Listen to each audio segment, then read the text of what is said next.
Good evening, ladies and gentlemen, and welcome to Lair of the Film Exorcist. Tonight, Gold Squadron will be reviewing Star Wars The Bad Batch Episode 11, Rescue on Ryloth.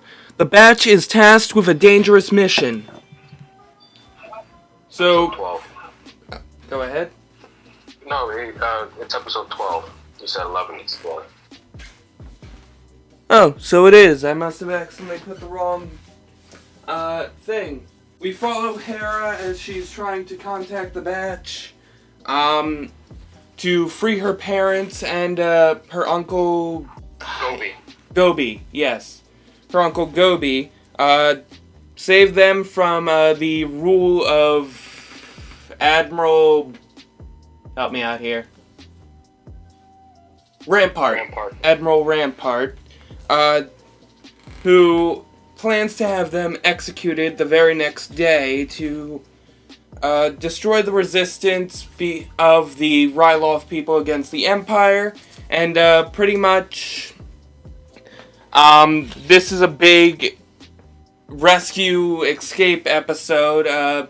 We also see the Empire getting ready to destroy all people that rely on or support Cham Syndulla's rule, or support his revolution against the Empire. And actually, we've got some very bad news.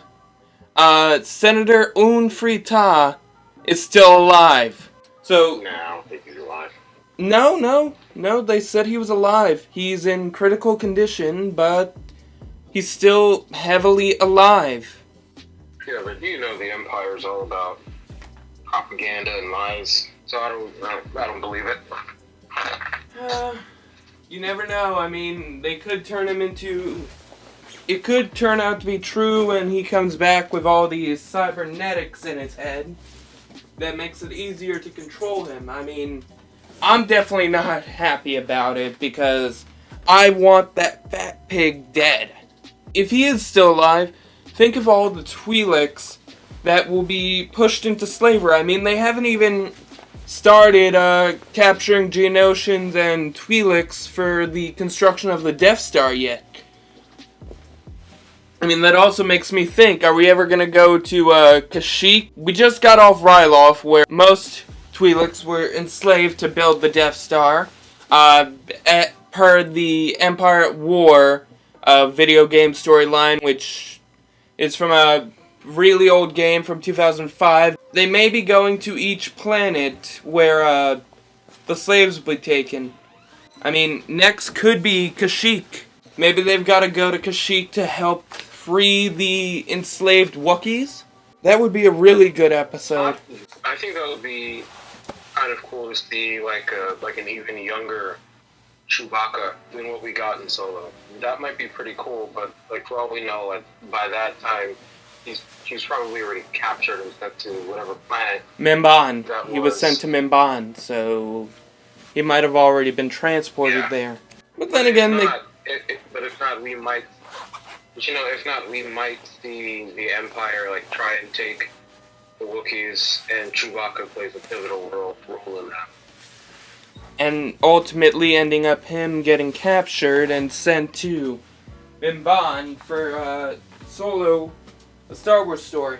I'm looking on the direct.com, and it looks like we might see Project War Mantle enacted in episode 14, which I think is going to be pretty sweet.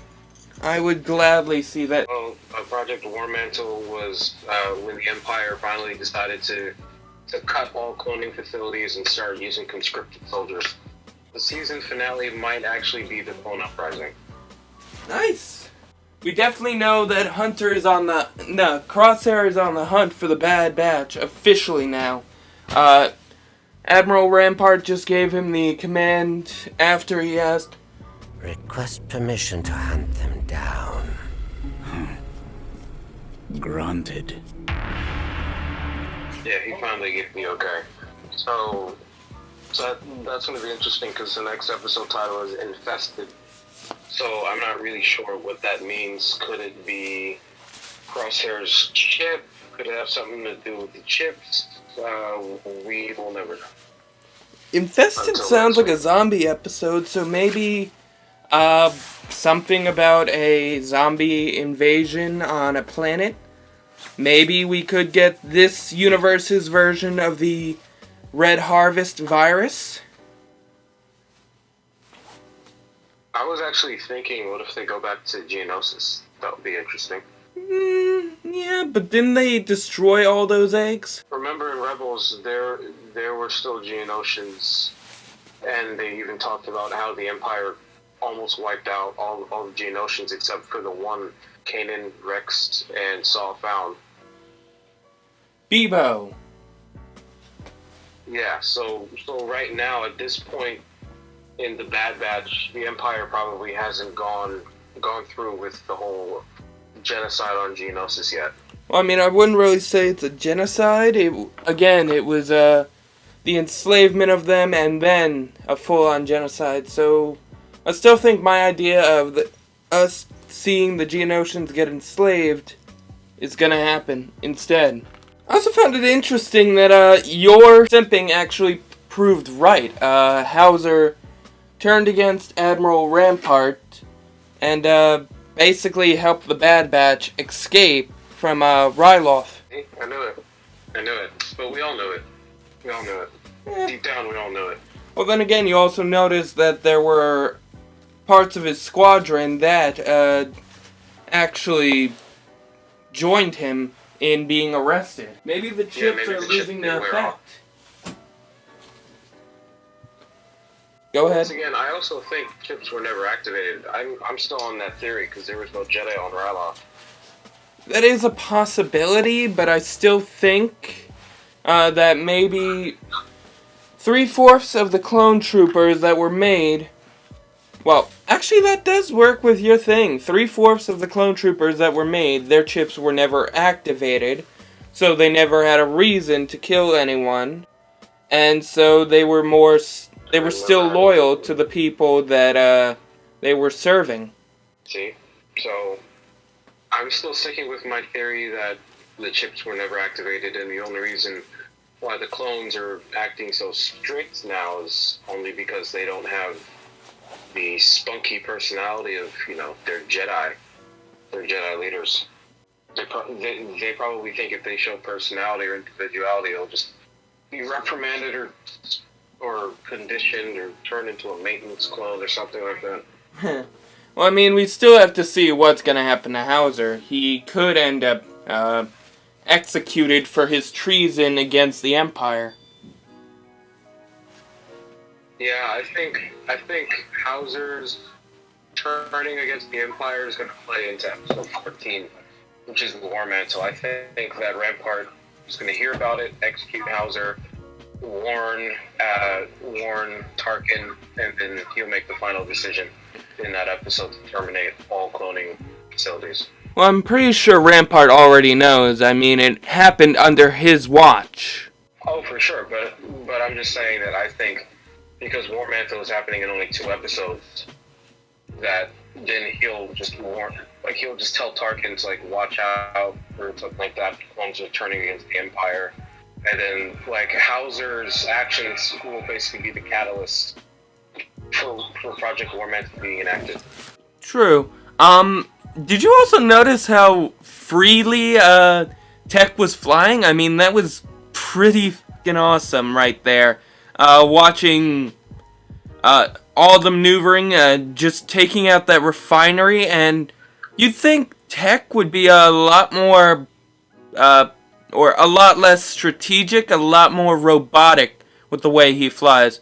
No, he's your typical aerial ace right there. And seeing Hera flying for the first time was pretty cool too. I kind of wanted to see what they would be able to do against all those attack shuttles that were coming after them. And I also think maybe in the back of Tech's mind, he kept hearing what Hera said about flying being about a feeling. I feel like that, part of that might have just been in the back of his mind because he remembers everything. Apparently. Yeah. So maybe he's becoming, I don't know, more human and logical. Yeah, I'm also noticing, I get it, because it's after the war and there's not that many pilots out there during this time, but I'm kind of sad that we haven't gotten much of a space battle. We got the aerial battle in this episode, but I think the closest we've gotten to space was Crosshair's chasing of the Bad Batch during the episode Bounty Lost. But other than that, we haven't really gotten to see much starfighter action here. Yeah, maybe if we do get the Clone Rebellion, maybe we'll see more. And maybe we'll get to see TIE Fighters for the first time in Clone Wars animation. Who knows? Maybe, I mean, I don't know. I'm pretty sure it's still gonna take a while, since everyone was flying V-Wings until they got into Sinar Productions and asked them to create TIE Fighters, and I think that took about 3 years. But it was also kind of awesome seeing a bit of the newer Chopper from Rebels in this, taking out droids, pushing them aside, and basically jumping and flying around like the nut that he is. And actually, I heard something that the reason why he flew in the Clone Wars was because his original creators saw him as a malfunctioning droid. His chip wasn't mentally there, to be exact. So you can kind of see why he's so crazy. Yeah, he's a classic old Chopper. Classic Chopper. And it's kind of funny that he's like decades old, so he's pretty much an old man.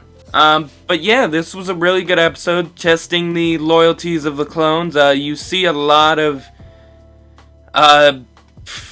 conversation between Cham Syndulla and Howzer. Cham saying, you guys were meant to protect us, you were supposed to help us, so what are you doing now? What's going on? And you also kind of see a bit of conflict in Crosshair near the end of the episode. You see multiple expressions of, I think there was fear and worry, because I think his chip is wearing off. I think he doesn't exactly want to kill the Bad Batch.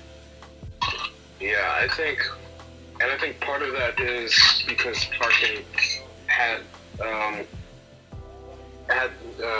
the functions of his, not the functions, but the power of his chip inhibited, so it's probably wearing off a lot faster. Just because the chip is basically doing overtime on Crosshair, making him more loyal, less individual. It's also possible that maybe it's malfunctioning now, that it's got so much power going through his brain. Well, yeah, that's basically what I'm saying. Because the chip is doing overtime, it's losing its power, which also could be malfunctioning. But yeah, this was still a really good episode, an amazing rescue episode. You can kind of see that Hunter's still iffy about helping or causing rebellions because it could put his team in danger. And it was kind of funny how Hera offered him as much money as possible, and then he ends up turning it down in the end, telling them, you need it, use it for the Resistance. So that was pretty cool. But yeah, this was a really good episode. I'd say another A for the books, and just a really fun episode to watch. Yeah, overall I give this episode an A+ as well, just because now we see that common clone trait of compassion, but it was a lot more prominent in this episode than it was in the last one. So true. And shout out to all you Howzer simps here. We've got our very own Chris here, constantly simping over him. But, yeah. I think that's it. So, we'll see you guys next week for episode 13. We still don't know the title for it yet, but have a great night. May the Force be with you always. And, Chris, any final words? Right as the refinery was getting attacked, you could see that Rampart fully doesn't trust Howzer because he tells Howzer, like, I'll handle it, stay here. It's under Basically. attack. I'll handle it. Stay here and guard the capital. Well, it makes sense. He's not a clone fan like us all. Yeah. Yeah, that's my final thought. Okay. So, yeah, the Empire doesn't trust the clones. This is gonna turn into a big problem. And, yeah. I think that's it. Have a great night, guys. Gold Squadron, out.